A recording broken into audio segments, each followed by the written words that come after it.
امام قعنبی رحمۃ اللہ علیہ ایک بہت مشہور عالم گزرے، محدث گزرے، ان کا نام عبداللہ ابن مسلمہ تھا۔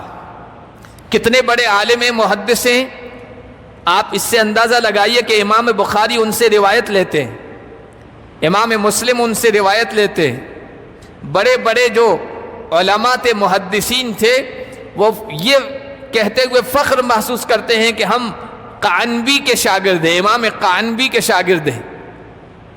اب امام قعنبی رحمۃ اللہ علیہ کیسے راہ راست پہ آئے، ان کا قصہ کیا ہے، ان کی زندگی کے حالات کیا ہیں، وہ آپ سنیں گے تو حیرت ہوگی۔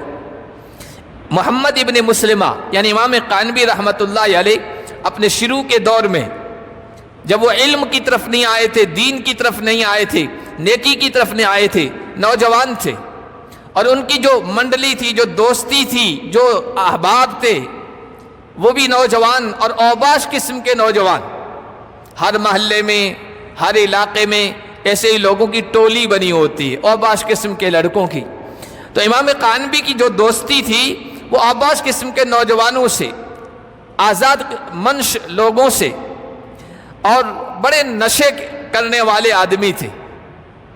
اور نشے کرنے والا آدمی جو ہوتا ہے وہ اس سے آوارہ ہوتا ہے، نشہ کرنا، ہتھیار رکھنا، یہ ان کا فیشن ہوتا ہے۔ ہتھیار کوئی ضروری نہیں بہت زیادہ خطرناک ہو، چھری، چاقو وغیرہ یہ اپنے ساتھ رکھتے ہیں، لڑائی کا ان کو موقع ہے آتے ہیں تب وہ اس کا استعمال کرتے ہیں۔ اسی قسم کے نوجوان تھے، نشہ کرنے والے، ہتھیار اپنے پاس رکھنے والے۔ ایک مرتبہ انہوں نے اپنے اوباش قسم کے دوستوں کو دعوت دی گھر پہ، اور ان کے لیے اپنی والدہ سے کہا کھانا تیار کرو، اور اس کے بعد نشے کی چیزیں جو بھی مشروبات پینے کی ہوتی ہے وہ تیار کرنے کا حکم دیا۔ اور یہ کہہ کر اپنی والدہ سے کہہ کر اپنے گھر کے باہر وہ بیٹھ گئے۔ گھر کے باہر بیٹھے ہوئے تھے کہ اچانک وہاں سے ایک بڑے عالم گزرے، امام شعبہ رحمۃ اللہ علیہ، حدیث کے بڑے ماہر ہیں۔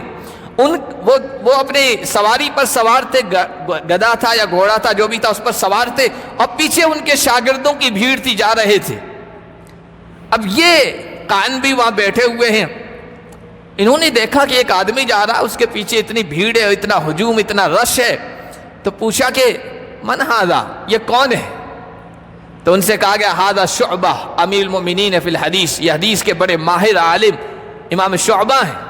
کہ کون شعبہ؟ کون شعبہ؟ اس لیے کہ اس قسم کے آزاد منش جو نوجوان ہوتے ہیں نا، اپنے محلے کے نیک لوگ کون ہیں ان کو کچھ پتہ نہیں ہوتا ہے، ان کو تو اپنے قسم کے لوگوں سے تعلقات ہوتے ہیں، جان پہچان ہوتی ہے۔ ان سے کہا گیا کہ بہت بڑے عالم ہیں، حدیث کے ماہر ہیں۔ تو وہ کھڑا ہو گیا اور کہا رکو، حضرت امام شعبہ سے کہا رکو، وہ رکے، کہا کہ مجھے بھی حدیث بیان کرو، مجھے بھی حدیث سناؤ۔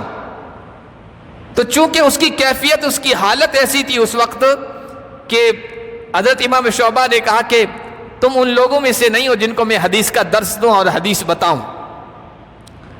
تو اوباش قسم کے تو تھے ہی، نشیڑی، ہتھیار رکھنے والے، پاس میں چاقو تھا، نکالا، کہا حدیث سناتے ہو یا تمہارے جسم میں گھونپ دوں، تمہیں زخمی کر دوں؟ تو حضرت امام شعبہ نے کہا کہ چلو اس کو سنائی دیتا ہوں، اور حدیث ایسی سنائی جو اس کی کیفیت، اس کی سچویشن، اس کی حالت کے موافق تھی۔ حضرت امام شعبہ نے کہا حدثنا منصور عن ربعی عن ابی مسعود رضی اللہ عنہ عن رسول اللہ صلی اللہ علیہ وسلم قال اذا لم تستحی فاصنع ما شئت۔ ہمیں ہمارے استاد منصور نے بتایا، ان کو ان کے استاد ربیعی نے بتایا، وہ صحابی رسول حضرت ابو مسعود سے روایت کرتے ہیں۔ حضرت ابو مسعود نبی پاک صلی اللہ علیہ وسلم سے انہوں نے سنا کہ حضور نے فرمایا جب تمہیں حیا نہ ہو، شرم نہ ہو تو جو چاہے کرو، اتنے بڑے عالم کے ساتھ تم جو چاہے کرنا کرو، کون روکنے والا ہے، کون ٹوکنے والا ہے تمہیں؟ یہ ایسے انداز سے اس نوجوان کو سنایا کہ اس کے دل پر یہ بات اثر کر گئی، دل پر بات اثر کر گئی۔ امام شعبہ تو چلے گئے، وہ اپنے گھر کے اندر داخل ہوئے، اور جو نشے کی چیزیں تھیں، جن چیزوں میں نشہ بھرا ہوا تھا، سب توڑ دی، سب کو بہا دیا۔ اپنی والدہ سے کہا، بصرہ میں رہتے تھے، اپنی والدہ سے کہا کہ میرے دوست آئیں گے، ان کو کھانے کی دعوت دے رکھی ہے، ان کو کھانا کھلا دینا، اور اس کے بعد میں نے نشے کی چیزوں کے ساتھ جو معاملہ کیا ان کو بتا دینا کہ آج پینے وینے کو کچھ بھی نہیں ہے، اور فوراً وہاں گھر سے نکلے، اسی وقت مدینہ گئے ہیں۔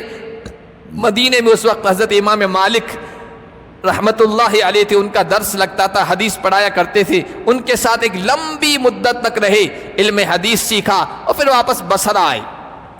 ایک چھوٹے سے جملے نے، اچھے انداز سے کہنے والے جملے نے ان کی زندگی کو بدل دیا۔ نشیڑی قسم کا انسان، بدماش قسم کا انسان، ایک بڑے عالم پر چھری یا چاقو سوتنے والا اور زخم کرنے کا ارادہ کرنے والا انسان اچھے انداز سے ایک جملہ بولا حضرت امام شعبہ نے، اور اس نے اس کی زندگی میں تبدیلی پیدا کر دی۔ پھر علم سیکھا اور اتنے بڑے عالم بنے کہ امام بخاری ان سے روایت لے رہے۔ یہ کیا ہے؟ اچھے انداز سے، اچھے لہجے سے اور نرم لہجے سے گفتگو کرنے کا اثر ہے۔